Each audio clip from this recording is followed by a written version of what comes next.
Basta nena ha, sumama ka sa amin sa piyesta dun sa probinsya. Talaga pa rin? Sasama ko sa inyo?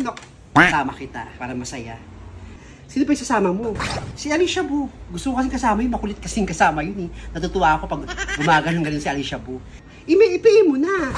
Ito ngayon hinahanap ko, hindi ko ma-contact, hindi ko mahanap. Hanapin mo Alicia Bu. Alicia Bu nga eh, hinahanap ko. Friend mo yun eh, nakikita ko nga eh. Naka-unfriend ako. In-unfriend ka? Tagal ko ng kaibigan to, ba't unfriend ako? Eh, anong problema? Ba't in-unfriend ka? Malamang baka ako, in-unfriend din nun. Hanapin ko sa'yo, wait lang.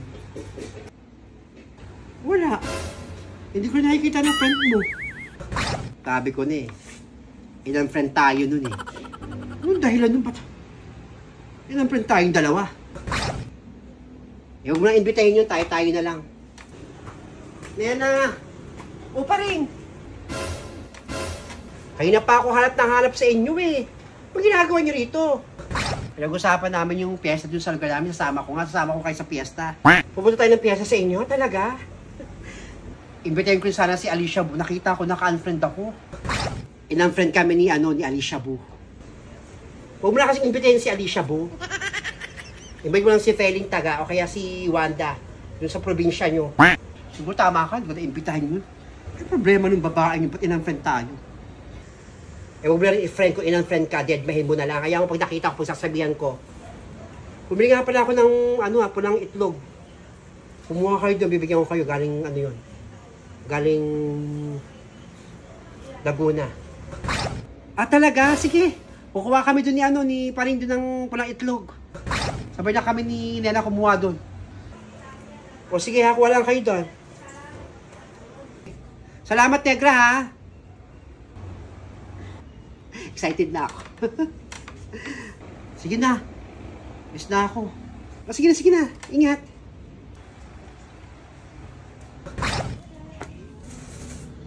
Hoy, Alicia Bu, halika nga, may sabihin ako sa'yo. O, bakit? Nagtatampo si Nena, pati si Paring ha. Inang-friend mo pala yon. Hinahanap ka nila para maimbitahan ka dun sa piyesta dun sa lugar nila, Paring eh. Hindi ka ma-chat, magtingin nila eh, naka-unfriend na sila sa'yo. Ay nako, kaya ako sila in-unfriend, mga hindi naman sila nag-react sa mga post ko. Wala silang tulong sa mga ko. Ang dami ko ng post, ang dami ko ng share, hindi mo lang sila nagre-react. Samantalang ako, more likes and share pa ako sa mga post nila. Kapag nagpo-post si Paring, pati si Nena. Tapos ako, kahit man lang isang reaksyon. No, hindi mo lang sila nagre-react. Kaya hindi ko matutuloy ng mga totoong kaibigan niyang mga yan. Kaya ginawa ko, in-unfriend ko sila. Ito naman, hindi lang nag-like ng mga pictures pa mga post mo eh. In-unfriend mo nang parang ganyan. Masyado kang matampuhin. Tumigil ka nga, Alicia Bu. Hindi lang nag-like ng post mo, in-unfriend mo na. At pili mo, hindi mo na rin kaibigan. Samantalang noon eh, nahingi kayo naman ng tulong kay Nena, pati kay Paring. Huwag ganon, Alicia Bu. Hindi lang nag-like ng post mo, hindi mo na kaibigan. Bakit? Pag nag-like ba ako ng post mo, magkaibigan tayo? No. Kahit i-like ko yung post mo, hindi pa rin kita magiging kaibigan. Dahil ayoko sa attitude mo. Alam mo, Alicia Bu, sa panahon ngayon, dapat winawak sila yung mga negativity sa buhay.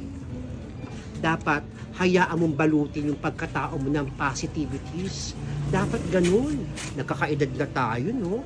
Huwag nating hayaang ma-stress tayo sa mga simpleng bagay. Ako, hindi lang nilike yung post mo eh. Kakaganyan ka na.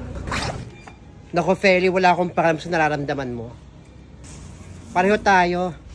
Ayaw rin kita maging kaibigan. The feeling is mutual. Pasensya ka na, Alicia Bu, pero real talk lang kita para magising ka naman sa katotohanan. Nag-real talk na naman si Fel. Isip-isip din, Alicia Bu. Isip-isip. Umising ka sa katotohanan. Kailangan maging mabuti tayong tao sa ibang tao. Kahit sila hindi tayo mabuti, kahit sila hindi mabuti sa atin. Yun lang naman. Siguro nga tama yung mga pinagsasabi mo. Pero wala akong paki sa'yo eh.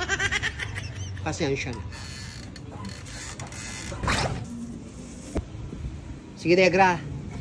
Mas na ako. O sige na. Ikaw huwag ka masyadong matampuhin.